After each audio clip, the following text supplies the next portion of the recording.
the suppression of the use of marijuana and of the forces lurking behind it are the most important jobs this department is now engaged in. In 1930, the records on marijuana in the Washington office of the Narcotics Division scarcely filled a small folder like this. Today, they fill cabinets. Welcome, ladies and gentlemen, Coloradians and everyone that's smart enough to listen from the outside. One of the most amazing plants we've ever discovered. The pot party, the trippers, the grasshoppers, the hip ones, all gathered in secrecy and flying high as a kite. Welcome back, ladies and gentlemen, to another week of Stoned Appetit with your host, as always, it's me, Kip, and we're actually flipping the script on y'all this week. Chris got held up in a little bit of traffic. We'll dive into the weekend recaps this week on Thursday. It's a doozy. I went down to Mississippi. Chris went up to the mountains. It dumped like 7 feet of snow up there. It's a wild one, and we'll dive into all of that, but today I'm fired up. We have a guest joining us. I told you we're flipping the script, so our Tuesday episode is guest time. We're sitting down with the director and co-founder of Biome, a Queen City Biennial, Jason Diminich. Hey, Kip, what's going on? Did I do it? You got it right. Oh, I was so freaked out there for a second. I was like, don't fuck this up, Kip.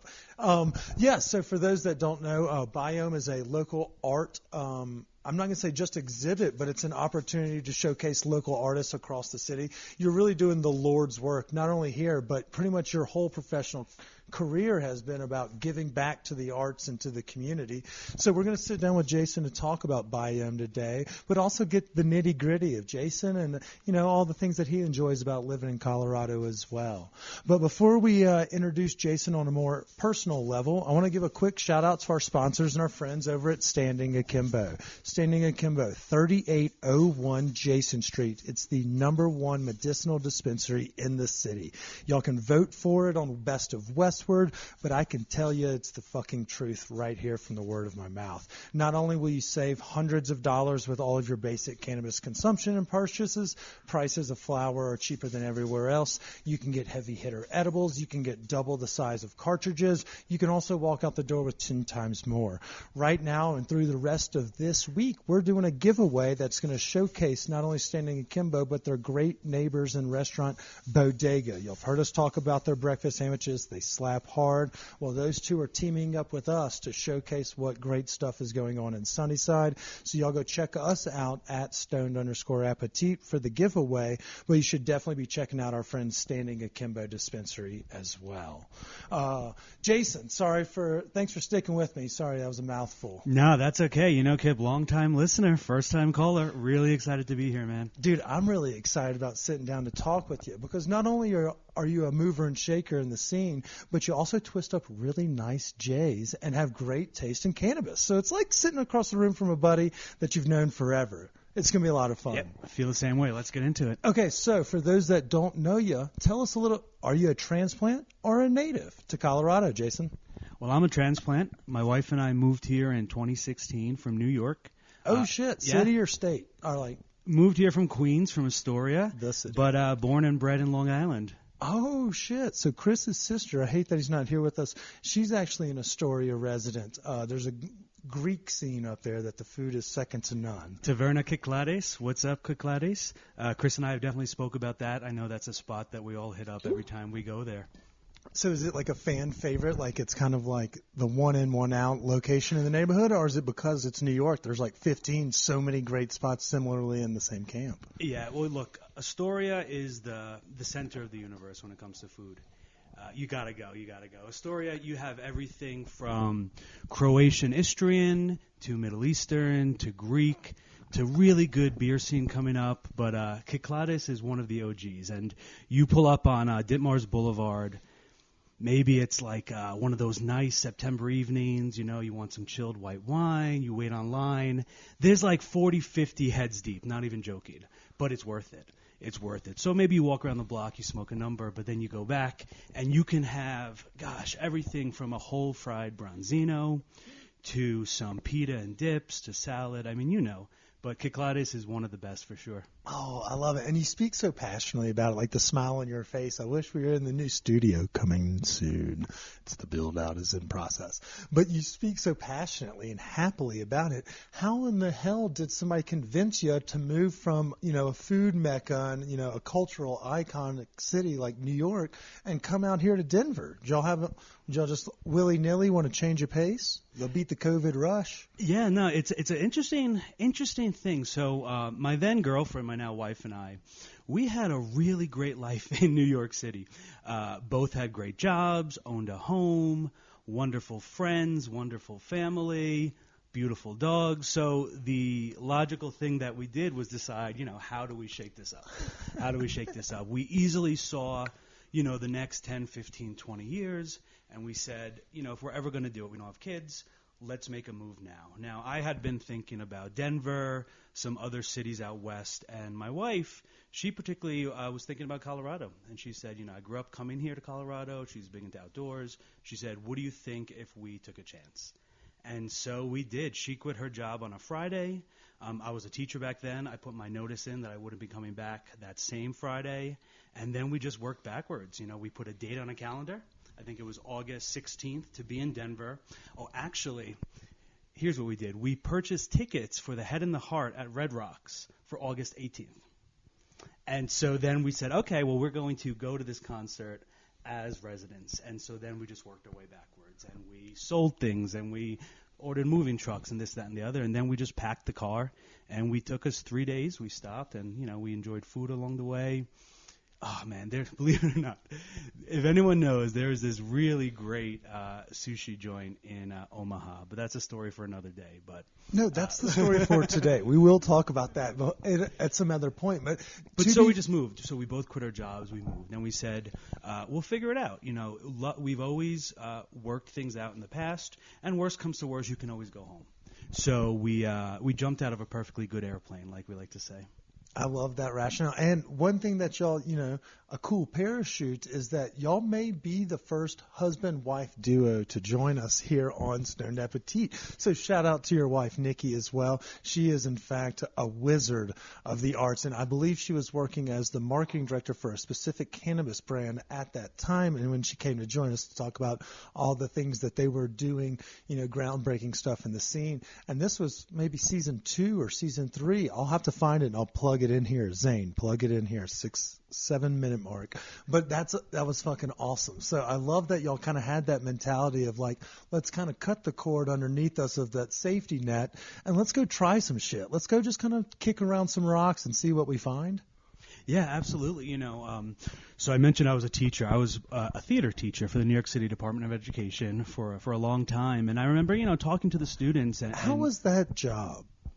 It was a great job, I've always enjoyed teaching. I've always enjoyed the arts. I had some really instrumental educators and mentors when I was younger, being a weird kid in suburban Long Island, you latch on to those people who see you, those teachers, those mentors. And so theater for me was one of those vehicles, and I was not an athletic child. I'm not an athletic adult either. Hey, what's up? I toured multiple things doing unathletic events. So growing up on Long Island, theater was a thing. So to become a theater teacher was very important to me. That's awesome. And I worked at a wonderful school in Queens. Phenomenal students, many of who are now actors and this and that. So that's always real cool when you hear from a student. But were you more on stage or more camera cinema style, like with your, teaching, profile? You mentioned you had a couple actors. I'm just getting a feel. I don't even know if that's a real fucking question. Stage for sure. Stage musicals, to be precise. Get out of here. Yeah, so you can hold a tune? Can you sing? We can all sing in our own way, but I do love musicals. It's huge. It's one of those funny things about me that when people find that out, they're like, "Really?" I'm like, "Yeah." It's a not so secret passion, but then also getting kids involved, bringing them on stage, and I would always say to them, "Look, you're in middle school. My job is never for you to win an award or to become an actor. My job is just for you to be confident in your own skin. Walk into a room, know that if you have something to say, you say it. People will listen to you, and all of that comes from the arts, from theater, from visual arts, music, dance, etc. Man, I love that. You kind of instill confidence in children. And, oftentimes it is, like I wasn't a very athletic person. I wasn't a theatrical person either. But oftentimes you're just kind of looking for where you maybe fall in line, or what your crowd may be. Mine ended up being the stoner kids that worked in restaurants. And it looks like, it all worked out in the end. So I have a quick question for you. Your favorite theater show you've ever seen in New York? Because like everyone talks about, obviously, like Cats or Rent or The Lion King is a big one from the people in the South because we didn't really have a frame of reference of everything. What was one that kind of just moved you? You were like, holy shit, this is theater. Oh gosh, there's so many. It's like it's choosing your favorite child or choosing your favorite, strain of cannabis. It's hard to choose, but you said your favorite child, and then you said strain of cannabis, as if there are two peas in the pod. Everyone knows. I'm the favorite son. Yeah, and there's so many instrumental, and I think just like listening to your favorite album, it all depends on the age you are. Did you go through a breakup? Did you have this? Do you have that? So as you change, as you grow, as life sort of happens, your favorite show will change. But, I have to say, for me, something that really stands out was when I brought a group of, it must have been 300 New York City public school students. And it was a summer program where they took the best of the best from every borough. And we went to go see this show called Violet. Really small show. Look it up. I won't go into it. But it had a lot to do with the Southeast and a lot of things that went on with race and all of that. And so to bring this many students into the theater where, many of who have never been to the theater before, to have that visceral reaction, to see them excited, to see a diverse cast on stage so students could see them on stage, all of that wrapped together was really just, life-changing as an adult. And as they say, sort of seeing things through others' eyes. But I'll never forget it because, just seeing the kids' faces, like I said, and then talking to them afterwards and knowing that, okay, this might be the spark that takes them on, that to me I'll never forget. I love how you found a time when you were actually an adult instead of the one that may have shaped you, like you were saying, like your first breakup or things, but when it actually you were able to see how it shaped others. That's actually really fucking cool. I'd hate to shift too quickly from that because that is a neat pivot, though, is because you're now doing something similar in Colorado by bringing, arts to the eyes of maybe those that hadn't seen it before. But how did you, start Biome, or how did you get into it? You mentioned 6 years ago you moved here to Colorado. 7, sorry, I forgot what year we are in. What was it that, what was your first gig here? How did you figure out what, that Biome needed to be here to be an expression of art and a voice for the community? Sure. So, Biome was founded last year, back in 2022, with my co-founder Ricardo Baca, who, a big fan of the show, a big friend of the show, and I believe he's been on. And so one day Ricardo and I, and this was right during the middle of the pandemic, so we were camping in 2020. And as we're camping, we're just sort of talking about, different art experiences we had, different moments of shared sort of beauty and shared love. And we said, wouldn't it be cool if we could tap into our networks and bring something to the community that is free and accessible? So I grew up, both of my parents were disabled. My mother was deaf and blind, and my father was deaf and lived with bipolar disorder. And I lost both of them to COVID, to the pandemic, being in New York. And so that was a huge, that was a huge change sort of in my mind of, what does it really mean to live your life, And so it's interesting when you take a step back and you think about, here's this guy, me, who has always been into the arts, has gone to plays, gone to musicals, gone to the art museum, and you think, wow, but he had two parents who couldn't access that, really focused on sending him and his sister there, So the arts are essential to everyone. And so back to this camping trip, Ricardo and I are chatting, and I'm like, I just feel really moved that we have to bring something to Denver, or, there's a lot of great things that are happening in the art scene and that have always happened in the art scene. So I hope throughout this conversation that I don't misspeak, because there's wonderful things going on, and we are a small fraction of many. But we both felt that, we have to give something to our city, this resilient city of Denver that was hurt by the pandemic, the art community who were hurt, the art lovers. So we said, what if we just sort of pooled our resources together, got some really diverse, compassionate, creative people from all art forms together to create something that we could offer free of charge to friends and family and the general public, and then go one step further to have these artists not only, exhibit their work and have these really killer rock parties, but then have these workshops that happen where, someone could take a class with a professional artist free of charge, no intimidation, while building a community. And so that's what we've been doing.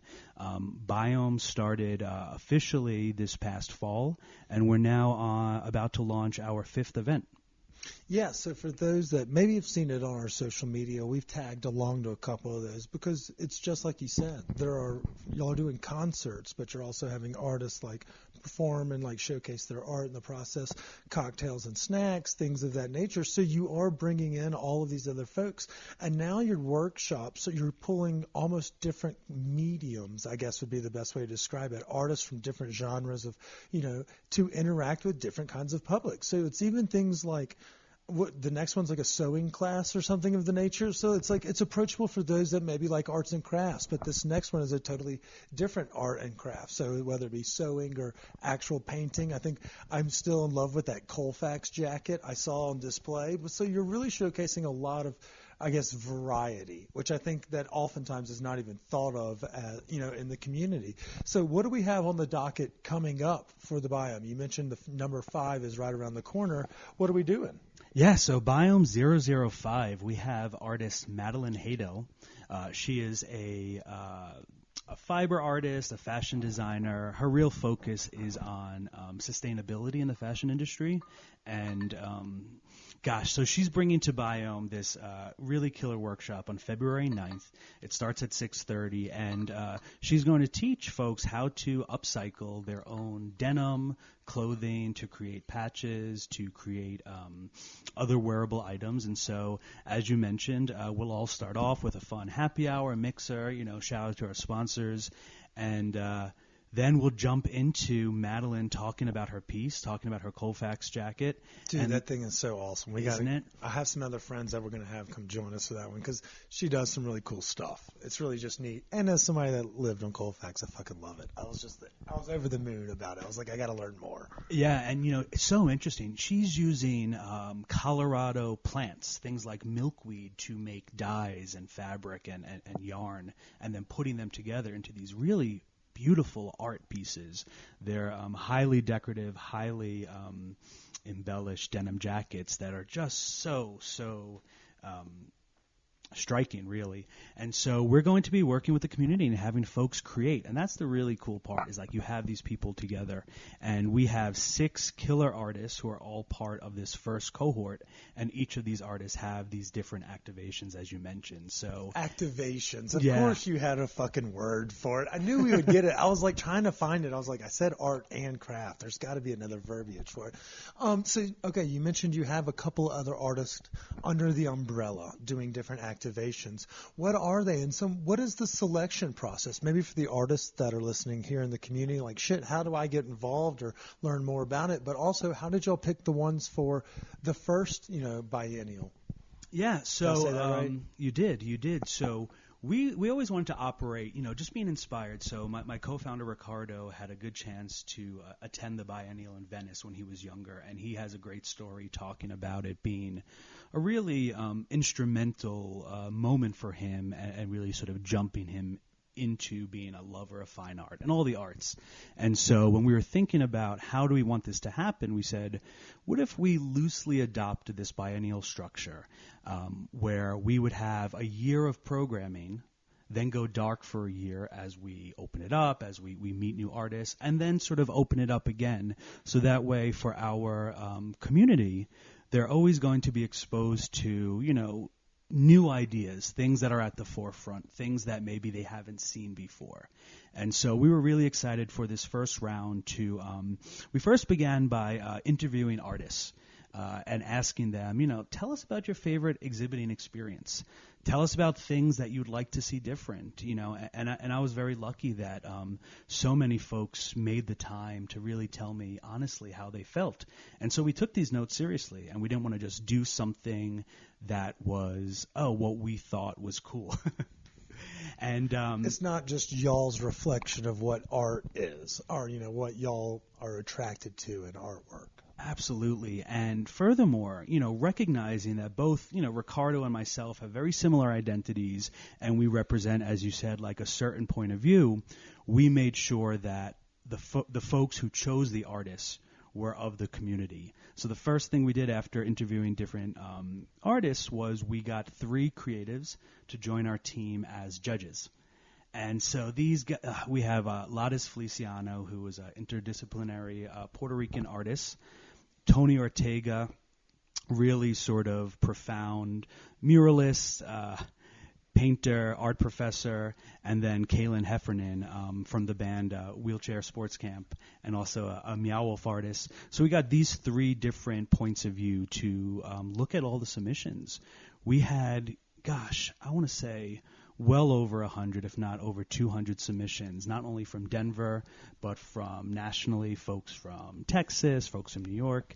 Then we had a submission from South Korea, and we had one from Ireland. So the word got out, which was so rad. But our judges chose specifically these 6 artists to represent the first Biome cohort, and we just couldn't be more happy. We have lots of diverse points of view, lots of diverse art forms and genres, and just something that we're really proud to share with the community and bring it to them for free, really.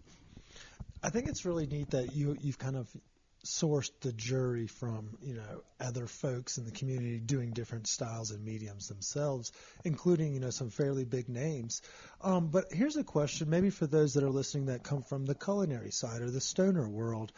What does the Denver art scene really look like? I feel like folks often think of, graffiti art due to Rhino, and then we have the art district that is Santa Fe.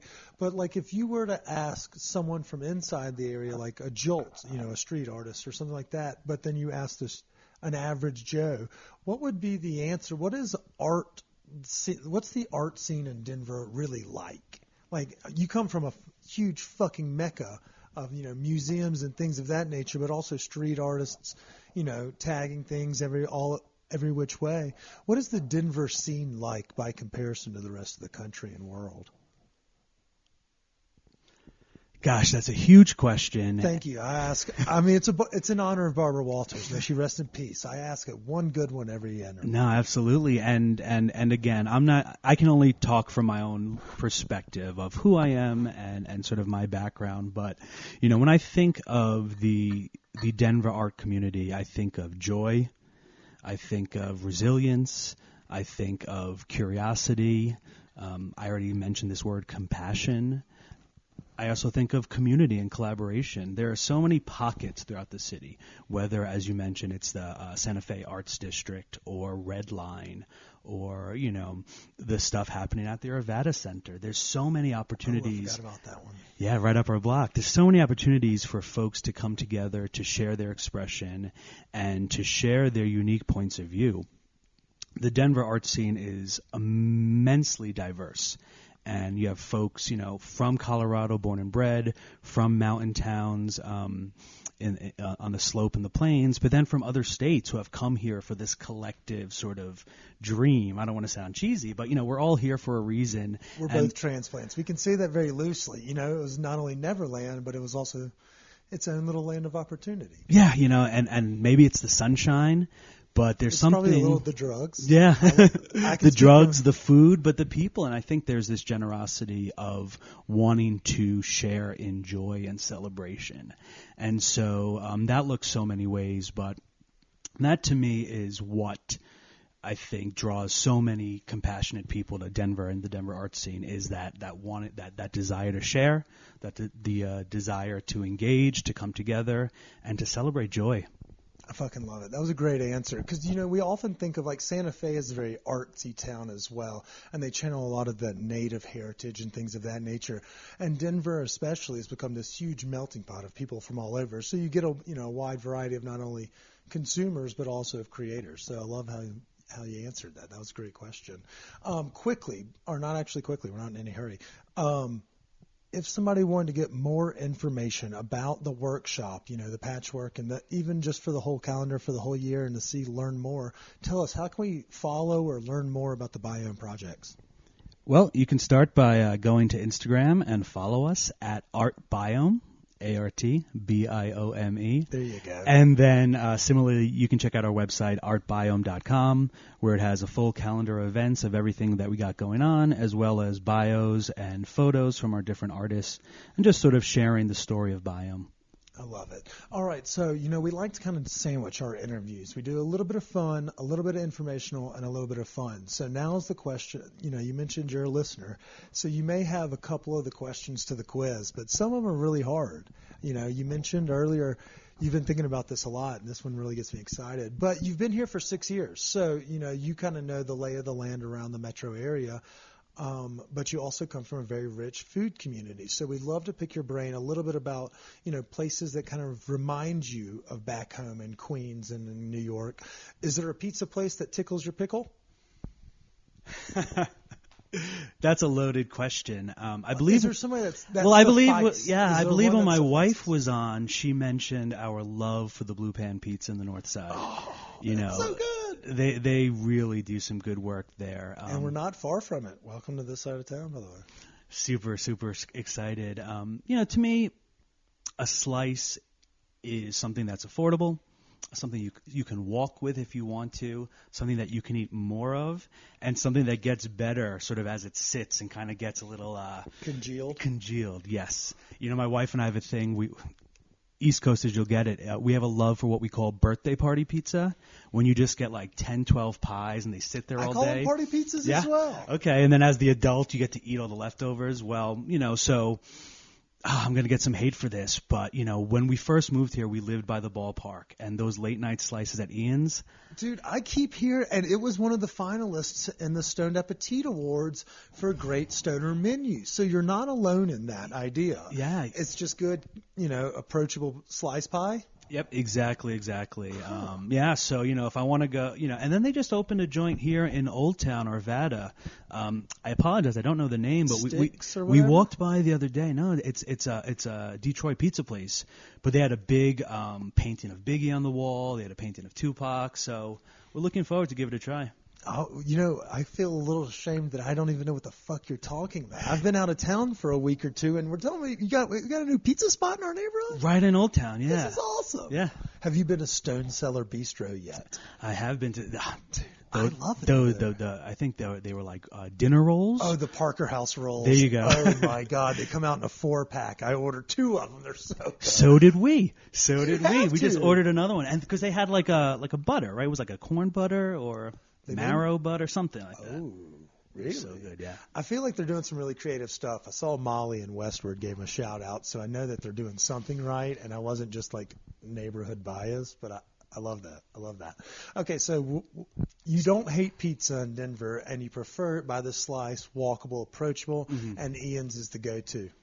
If you're in the ballpark and in that headspace, yeah, for sure. Does anybody do a breakfast sandwich right by your standards? No. No, I mean, bacon, egg, and cheese, you can't beat it, Are you a ketchup and pepper guy on it? I am not. Every now and then I can do a little hot sauce on it. Okay. But just sort of bacon, egg, and cheese on a roll. Let the ingredients speak for itself. Yeah. Okay, respect. All right, let's get into the dirty. If you had to have sex with any cartoon character, who would you have sex with and why? Actually, I don't think there's a why necessary. I'll just leave it at, if you had to, who's the cartoon character? All right, so I am a child of the 90s, and the 90s X-Men animated series. Dude, Storm was a babe. Yeah, Storm was a babe. Rogue was a babe. Jean Grey was a babe. Even some of the bad villains were babes. You've really tapped into this question that we've asked folks for years, but most of the time we always get like childhood characters, not like teenage watched characters. So outside Jessica Rabbit, that's a great call. So which X-Men are you going to pick? Beast, Cyclops, Wolverine? Storm, of course. Oh, yes. Storm was the best growing up, and just we'll keep some of those stories for later. But that 90s series, they had something going on with that animation that to this day it's it strikes right. I like where your head's at. Hey, I'll leave it at that. Okay, so here's a question. We do food. We also do cannabis stuff. You're a cannabis consumer. New York has recently gone legal. How do you think it's going to go over there, in comparison to what you've seen in your 6 years here? Do you feel like New York will handle their rollout properly, or how do you expect it to go? In an ideal world, it would roll out beautifully. I mean, we're not in an ideal But we're not in an ideal world.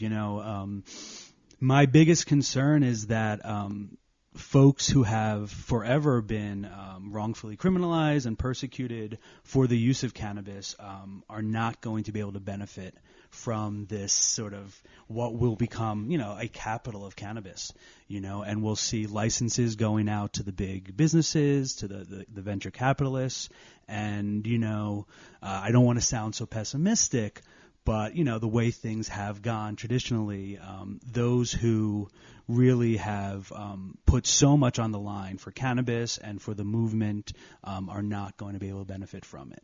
Yeah, and obviously Colorado's tried to make steps in making sure that they play, with equitable rules and, things like that to make sure that everyone has a fair fighting chance. But it seems like these multi-state operators and those that just have the largest buck are actually just going to outbid and backdoor handshake their way to getting them all. It's very concerning. And so you saw a second one open in Manhattan, and I'm just like, come on, stay strong. Let it be mom and pops. At least give them, 1/3 of the licenses. But we'll have to wait and see. Yeah, we were just out there back in November, and this was before the first legal store opened. And those gray area stores. It was very gray. Everything from buying Lucy's at the bodega to, full on, highly decorated dispensaries selling all Cali products and Cali weed. So it was really weird just to go into bodega and to pay with a credit card at that. See, and that's kind of one of these things that baffles me is we have such a foundation that, I'm going to say foundation of commercial and businesses that are thriving through this industry. Yet you go to somewhere like Vegas or New York, someone that's been open for an hour, and you're like, God damn it. What the fuck? They have restaurants everywhere you turn, and meanwhile, people are fighting tooth and nail just to get a hospitality license. So I always question it, so I had to ask. Yeah, back in the day, and still now, you could be home and you get these phenomenal delivery services, and a guy rolls up and he comes in, he's got this really interesting... like a pack? And opens it up, what do you want? Everything had beautiful stickers, and sort of the beginning of branding, but I can just imagine it was some guy and his girlfriend, playing around on... MS Paint or something like that. She's print these stickers. This is going to work. Exactly. So I miss those days, but I hope that it works out. I'm excited about all of the buzz and the hype, and for all my friends living in New York, a lot of them all right, so now you can move back now. Yeah, it's legal now. You can move back, and it's nah, you don't have the sunshine, you don't have the opportunities that we have here. No, you're 100% right. I was just in Mississippi, and they're like, yeah, weed's back, so are you going to come back? I was like, you would have to, drag me back.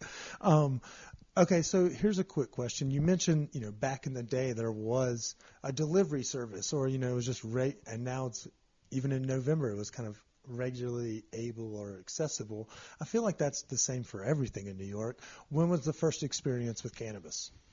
First experience with cannabis was 7th grade. We were walking. Did you get it from a guy on the subway, or was it an older brother? So this was in Long Island, Ronkonkoma. If you know, you know. And we were walking home from our middle school. I don't know if it was a finals test or just a whatever after school. And we bought a nickel bag. Do you remember those? You had dime bags, Yeah, nickel yeah. bags. So we bought a nickel bag from like an 8th grader. We were in 7th grade. He was an 8th grader. And we took a can, like a soda can, I remember those. poked holes in it, and we smoked like this dirt weed at the handball courts of the country club, like where the handball courts were. And it was hilarious. We just walked through the woods, knocked these holes in, probably lit a few fires, and that was the beginning of a beautiful relationship with cannabis, not going to lie. And gosh, when you think about those early days of just being a kid and running around and eating all the food and just laughing and giggling and playing video games, good memories for sure. I couldn't agree more. And obviously, I guess maybe it was in college. You're like, oh, don't smoke out of a can. It'll give you Alzheimer's. I was like, God damn it, I've been smoking out of a can for fucking 4 years. I've been screwed over here. I never heard that one. You could get away with it because you could just dispose of the evidence by just tossing it on the ground right there. Nobody thought any wiser. This was back in the early 2000s, by the way. Littering was fine. So it's not 2022 or 23. Okay, so I know this as a friend, but the listeners don't. You have a pretty interesting story about consuming cannabis and doing everyday activities, but you actually took it one further. Please tell the folks about the time you got completely bombed on edibles and ran a fucking marathon. You make it sound so epic. So as a cannabis consumer, I believe... You make it sound professional. Yes, I believe in all of sort of the holistic and physical benefits of it. So I love to run. I'm a runner. My wife and I, that's something that we like to do together. And, we do half marathons, and we've done a marathon. We're now training for our second. But both post, and during, I consume cannabis, whether it's, taking a couple of bong rips before I hit the book on tape and head out the door, or, throwing in some gummies on those long runs where you just get so bored after, 3 hours of running that you don't know what to do with yourself, or, of course, consuming cannabis and CBD afterwards as recovery. It's always been an important part of my training and part of sort of what goes hand in hand with running. So my wife and I were doing this marathon, the Rim Rock Marathon, which runs through the Colorado Monument over on, I think it was in Fruita. And so this was a tough race. And over the course of that race, I consumed quite a few edibles, kept just trying to push it, with a really great playlist, really good podcasts, and just making sure that I wasn't getting bored and then wasn't getting sort of out of that zone. So consumed a lot of edibles, made it to the finish line. I was second to last of the marathon, and that's no joke. It doesn't matter. But it doesn't matter. All it that doesn't matters matter. is that you finished. Yeah, and that had nothing to do with the Who cannabis. got last? She'd kill me if I told you, but let's just say it's someone else here that's not you or me. We'll cut that out, Nicky. I apologize. That's so great, though. Because I've done a half before, and I had a playlist going constantly, and in the last, mile or two, it was all Legends of the Fall and Last of the Mohican songs. It was all instrumental of when they're just running, and I'm just thinking of that. I'm just trying to run like a fucking antelope. Podcasts and books on tape. Does that work when you're doing a 4-hour run like that? Oh, sure. I mean, so. What are you listening to, fucking Joe Rogan? No, listening to listening to Stoned Appetit. First we of try all, to keep it 30 to 45 First of minutes. all, but you have someone like Rich Roll who does some really good stuff, and then just. You pick these podcasts or these books that are just for running. Oh, okay. So then you get, this is going to sound... Is it like a scary one? No, and there's a guy behind you. He's trying to rape Never you. that. Always something funny, always something lighthearted. If you see someone laughing, running around Sloan's Lake, you'll know that's me.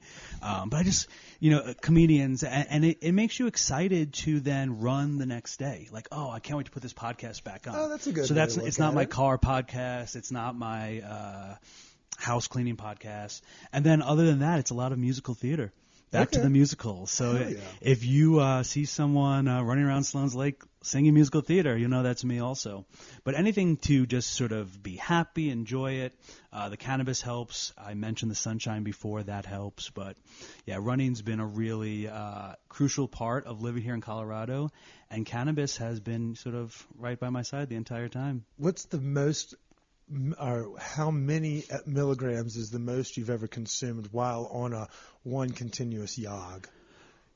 It's probably 70 milligrams, and that was the marathon, and it sounds a lot, and I would never recommend it to anybody, and you have to, of course, go through training and learn how to do it and all of that, but for me it worked, and again, you're doing this over that. Remember, I came in second to last, so this is over like 6 hours. Yeah, it's so it's not so bad for drinking 12 beers over the course of a football game. Like when you break it up, it's not that many. Exactly, and I can't stress enough that the reason I came in second place was not because of the 70 milligrams. It was just because I didn't train hard enough. Hey, we don't marathon shame here. We judge those who, maybe even get first place. Be like, you need to find some other hobbies. You're too good at marathoning. So I like where your head's at. Yeah, and there's a great book by a Colorado author called Runner's High. Okay. That is all about sort of that combination of running and consuming cannabis, and it goes into the science, a lot of anecdotal, but it's a fun read. You should check it out. I mean, if Josh Gordon thought the same thing, and as do a lot of football players. So you're on to something there. When's the next marathon? Just for those that are curious. June 6th, I believe. You're it is running the Revel Rocky Marathon that you start up in Evergreen and you run down to Morrison. So it's pretty interesting. We've done the half before, and you basically start on a bus. They bus you to the top, and you're just running downhill. So what better place to experiment than sort of running downhill through the rocks, through the trees?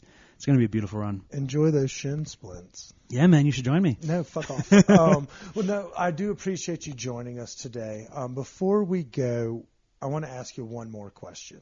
It's the Stone d'Appetit question of the week, and it's brought to you by Ion Cannabis. It's the flower we have right here in front of me. I got it from Stanley Kimbo. They have a litany of products and brands on the shelves, but it's a great one. Let's say that you had a long day. Maybe it's after one of the workshops, or we've just had a big night kind of getting everything prepped in the studio before people are coming in, and you come home after a late night. What's that one guilty pleasure or late night snack that you know is always ready for you if you wanted to smoke, eat, and just relax after a long day? Cereal in bed. In bed. In bed. You're a fucking savage. A savage. Cereal and all of them. I don't discriminate. But well, we're going to ask that question follow-up. But in bed with a bowl, watching Frasier, Is Frasier your show? It's one of them, It's one of those late night. We call them bedtime stories that you can just sort of watch and fall asleep and whatever. I know that feeling. Yeah. Too. Chopped is that for me. Yeah, I'm like, for sure. I wonder if he's going to get that creme brulee done, and then I'm out.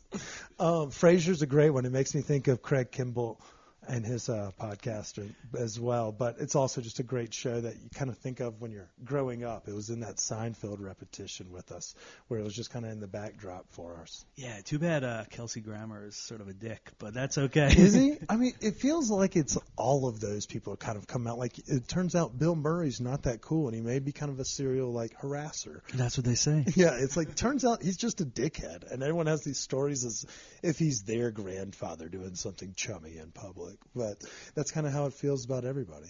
Kelsey Grammer's no exclusion. Yeah, right. God. Well, dude, I appreciate you not only for catching a fade with me, getting me super high and got cotton mouth, but for taking the time to talk with us again.